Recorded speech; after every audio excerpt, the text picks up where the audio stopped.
Hello and welcome to the first rebirth of the Brain Stew podcast. My name is Oliver West, and here at Brain Stew, all I really want to do is pretty much stew my brain, because my brain is a hive of neuroticism and insomniism, if that's a word, and other such like things. So really I just wanted to get back on that hype. Obviously, I am massively in love with pop culture and pop culture knowledge and other such things like that. So I thought I would bring back the Brains 2 podcast, which is more or less just me talking for as long as I want about recent things that I've seen and enjoyed, mainly involved in the world of film, TV, comics, wrestling, or anything really that takes my fancy. Pretty much like every other podcast you've ever listened to in your whole entire life. So, let's get started. Do you have the time to listen to me whine about nothing and everything all at once? So, seeing as this is like the Repilot, I think I'm going to call it, I just thought I would sit down and chat about pretty much the two recent things that I've seen lately and the things that I like to talk about the most. So, the recent things that I have seen that I would like to talk about today on the Repilot of the Brain Stew podcast is first yesterday with my future wife, current fiance, and for always girlfriend Sarah. We watched Hot Fuzz, which is of course the 2006 action comedy. It might be 2006. I'm just guessing. I can't be bothered to research. It's an action film about police and life in rural Somerset, starring Simon Pegg and Nick Frost, ever the mighty duo that they are, and directed and co-written with Simon Pegg by Edgar Wright, who is actually one of my favourite directors of all time. I've not seen a film by that man that I haven't liked. I love Scott Pilgrim, I love Shaun of the Dead, World's End, and of course Hot Fuzz, the Cornetto trilogy, which we'll get into, and his recent film Baby Driver, which is just every time I think about that gets better in my head. He's a phenomenal director.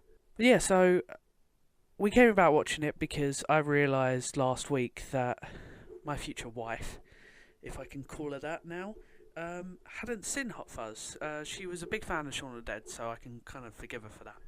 But she'd never seen Hot Fuzz, and I think that is my favourite of the three Cornetto trilogy films by these three lads. Obviously, it's called that because there's always a Cornetto in the film at some point. There's a running gag of that. There's a running gag between the three films of the fence gag where he falls over the fence, and other such things we'll get into later on. But yeah, so Sarah had never seen it. I was outraged, and the first moment I went home, I got my DVD, and I forced her to watch it. And to be fair, maybe it was one of those things where, because I put a lot of pressure on her, and it was like one of those things where I was like really excited to rewatch it. Maybe it kind of fell on deaf ears. Plus, she's been working really hard recently, so she's pretty tired. So that didn't help. But yeah, I love that film so much. It is literally one of my favourite films. Everything about that film is perfect for me. The tone, where it's still grounded, it's still serious, but there's a lot of madness going on, especially with the twist at the end. The jokes just seem to come off naturally and look like they're almost ad-libbed when they're probably not, because they're very well thought out jokes and suit the characters so perfectly.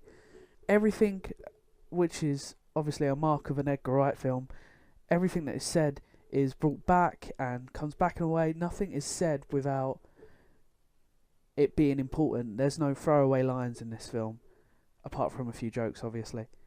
And it's literally one of my favourite films of all time. And I'm going to stop absolutely climaxing all over this film, but that's literally how I feel about it. There's not many films that I can sit down and watch any day of the week and be entertained. I've got a list. I went over it with Sarah the other day just because, we were talking about it. And those films are more or less the Cornetto trilogy. More, obviously, Shaun of the Dead. No, actually, I wouldn't say the whole Cornetto trilogy. I love Shaun of the Dead, and I will defend The World's End till the end of the world. See, because it's a film about the world ending. Yeah, but I would say those films, they don't really match up to Hot Fuzz. I think Hot Fuzz is their best one. It just, everything about it is perfect. The tone is perfect. There's not a joke that is bad. There's not a line that is said that is bad. There's not a piece of direction or cinematography in that film that is bad to me. Nothing. I can't really find a negative with it. Whereas with Shaun of the Dead, seemingly because it's their first big film, there is a few things I can kind of go, nah, meh. There's quite a bit more in The World's End that I can go, meh, about, but I think that's got more to do with where their heads were with that. They were teasing the trilogy for so long, and there was a lot of pressure on them to do as good as Shaun of the Dead and Hot Fuzz, that I think the pressure just got to them in the third film, and that's really the only negative I can find about that, and where most of the negatives come from anyway.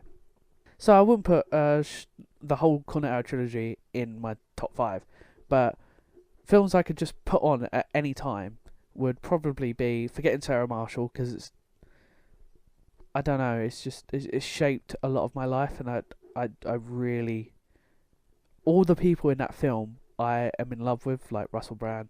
I'll get on to all these later. I don't need to explain myself, but Forgetting Sarah Marshall, The Social Network, that is for some reason just a film I can rewatch over and over and over again, probably back to back as well, which is strange, but I do love that film. Die Hard, but I don't. Does it need any explanation? I don't think so. Just because I can't think of the other one, I'm just going to go with Lilo and Stitch right now, just because I do love it. It's probably my favourite kids film. I love it so much. And finally Hot Fuzz, and it's because it's a film that I watched when I think I really started to get into film. I actually started to analyse films at the age I watched Hot Fuzz, and this, compared to any other I'd seen before, and a lot since, this is the first film where I was like, yeah, this is amazing. Just to run through the film quickly, because obviously I'm just rambling about how much I love the film at the moment. It stars Simon Pegg as a straight... there will be spoilers now, probably, just to warn you. But come on, if you haven't seen it, what are you doing? What are you doing? Same thing I said to Sarah the other night. What are you doing? It stars Simon Pegg as this overly excellent cop who is so good at his job and so by the book that it borders on, like, autism, I'd say. There's something wrong with the guy, clearly. Obviously, it changes throughout the film, but at the start of the film, he can do no wrong. He is completely by the book. He loves his job so much that he pushes his friends and his girlfriend away, and he's so good at his job that his bosses send him out to Somerset because he's too good. He's making everyone else look bad. So he ends up in this small village that has been voted Village of the Year for the last 5 years. And yeah, he just kind of comes in, tries to change things to make it better. But he's too forceful, he's too blunt, he goes in there too deep, and he meets the son of the chief of police, I guess you call it, chief inspector, played by Nick Frost, who is, again, as you'd expect, the complete opposite to him. They're the original odd couple. Ha ha ha ha. So he coasts by. He is all about all sizzle and no steak, whereas Simon Pegg is all steak and no sizzle. And he kind of gets him to mellow out and chill out, but I'd say Simon Pegg also makes him a better cop throughout the film. And they go through loads of different trials and tests and scenarios of their characters and stuff like that. Simon Pegg has to get used to small village living and everyone knowing everyone, and they have to get used to him coming in and changing the status quo for the better. Great band, by the way. My dad doesn't think so, but I do. So they go through loads of different plot points and different stories throughout the film. They have to chase after a goose with a cameo from Stephen Merchant from The Office, so that's cool. That leads to, I don't know why this scene always sticks in my head, but it always does. I think I must have seen it in the trailer as well, and it's just one of those things that's always made me laugh. Is where they're creeping up on a swan who's just minding his own business, and then out of nowhere Nick Frost just pulls out his truncheon, just flips it out and goes to whack it, and Simon Pegg's like, "What are you doing? Stop it! What are you doing?" I don't know why, but it's always made me laugh. So, quarter way through the film, murders start happening. The first murders are of this couple who put on Romeo and Juliet. Yeah, they get gruesomely murdered. Then the editor of the newspaper gets conked off in a very gruesome way, involving a part of the church roof, who actually happens to be Adam Buxton, who is a comedian in Britland, and he does podcasts as well, and his podcasts are amazing. Go check them out. They're brilliant. I just got into them. I'm probably a bit late to the party, but yeah, go check them out. Simon Pegg looks into discovering who the murderer is. No one believes it's a murder. Everyone believes it's just an accident because it's a small country, village living. They just want to get on with their lives, stick to the status quo, as I said, and just, it's an accident, whatever, let's not look into it.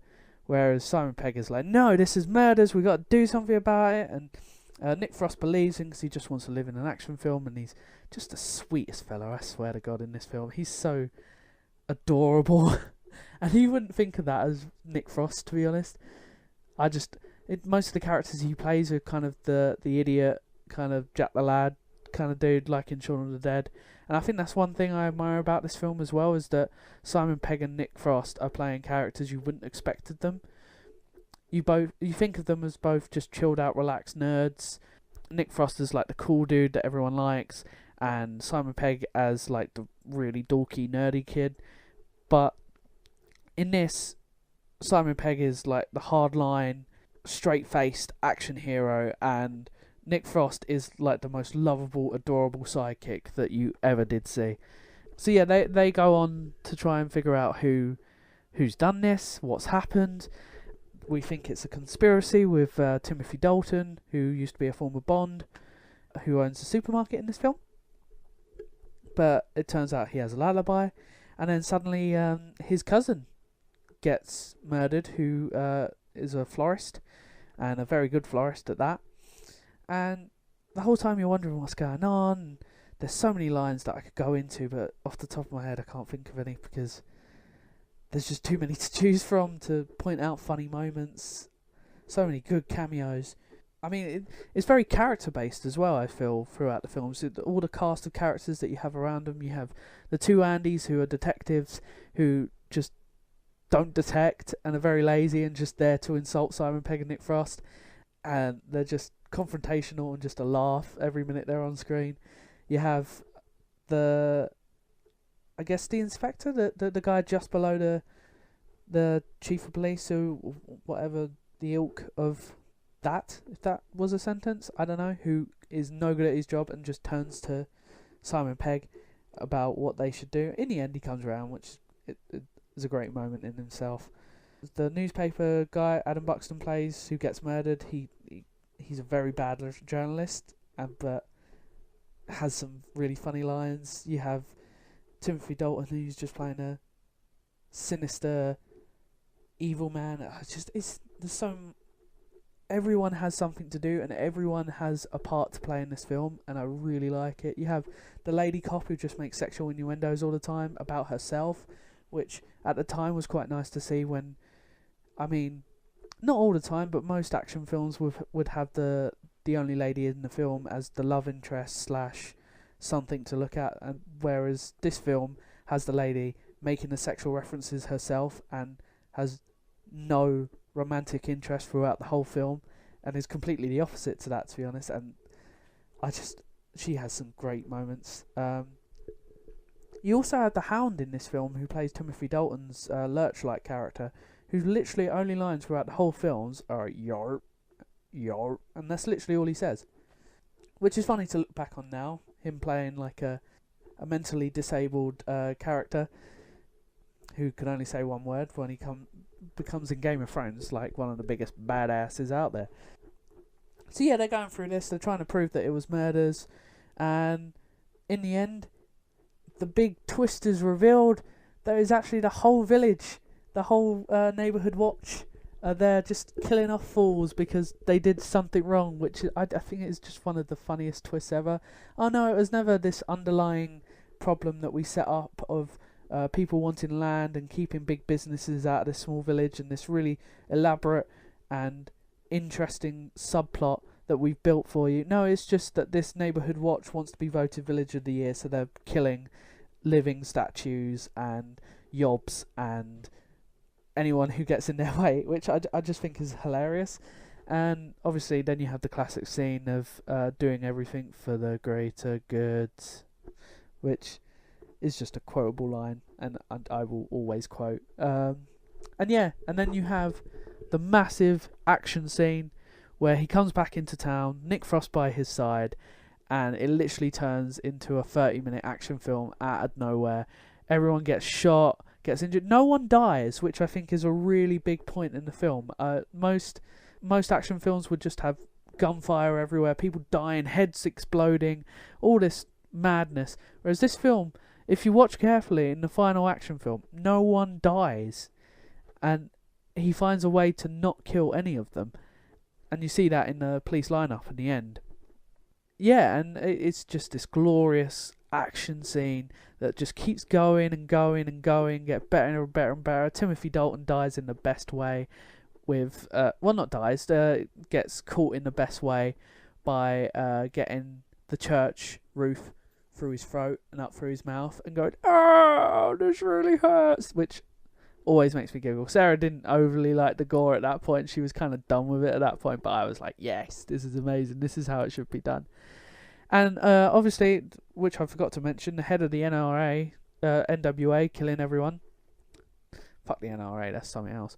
Ends up being Nick Frost's dad, the chief of police, and he's running everything, and it's all because his wife died, because she didn't win Village of the Year. So that's why he's killing all these fools, which is not a bad plot in the end, really. It's kind of funny and kind of silly and throwaway, but at the same time, it still makes sense. And he finally gets caught in the end by driving a car into a tree with a swan in the back of the car. I mean, that's the best way to take down the ultimate villain. Definitely. And then finally, after a small little bomb explosion, while they're trying to do paperwork of the police station, it all ends up good and dandy. So yeah, I just think, looking back over this film, it's just everything about it is just fun and makes sense and is there for a purpose, and is something you have to rewatch 36 times just to see the tiniest little jokes, which is something I've always loved about Edgar Wright films, and I think personally is one of my favourite films of all goddamn time. So, as this is the pilot episode, I don't want to talk for too long. I just wanted to test out that this would work. I did the same thing with my YouTube channel, Audience of One, where I just kind of tried out a few things and see what stuck. So that's what I'm going to do with this. I'm going to talk about whatever the hell I want, whatever the fuck I want, and see what sticks and see what I like doing, and hopefully my neuroticism and my jabbering on doesn't get to people too much. But either way, I hope you enjoyed. Hopefully there'll be a new one soon. I'm not going to say when because I don't want to put pressure on myself. Next one will be whenever the hell I feel like it. Thank you very much for listening, and I'll talk to you soon.